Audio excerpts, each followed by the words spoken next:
Anda menyaksikan segmen sport bersama saya Claudia Carla. Timnas Indonesia di bawah usia 17 tahun kalah 1-3 dari Maroko 17 di laga terakhir di grup A Piala Dunia U17 FIFA Indonesia 2023. Dengan kekalahan ini, Timnas Garuda Muda gagal lolos ke babak 16 besar. Grup A diwakili Timnas Maroko dan Timnas Ekuador di babak 16 besar Piala Dunia U17 FIFA Indonesia 2023. Langkah Timnas Indonesia U17 di ajang Piala Dunia U17 FIFA Indonesia 2023 harus terhenti. Di laga terakhir grup A yang digelar di Stadion Gelora Bung Tomo Surabaya Kamis malam, Garuda Muda tumbang 1-3 dari Maroko.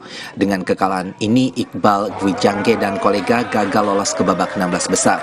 Di grup A, Timnas Indonesia U17 finish di posisi ketiga di bawah Timnas Maroko dan Ekuador dengan meraih 2 poin.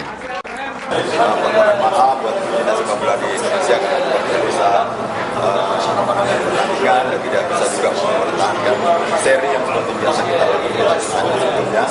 Dan yang pasti pemain sudah berusaha maksimal. Mereka sudah bekerja keras, mereka sudah berbuat yang terbaik. Soal kekalahan ini saya tanggung jawab karena memang salah tadi ada beberapa yang harus kita perbaiki. Tapi ini menjadi momentum ya buat sepak bola kita, bisa berkembang, berprogres ke depan. Menjadi PR buat kita semua untuk membangun sebuah tim memang perlu semua stakeholder sepak bola Indonesia untuk bisa membuat yang terbaik buat ke depan Indonesia muda dan berkompetisi. Dan saya mau tulis seluruh pemain juga yang minta maaf kepada seluruh rakyat Indonesia. Hasilnya mungkin tidak positif, tapi apa boleh kita buat semaksimal mungkin dan sekali lagi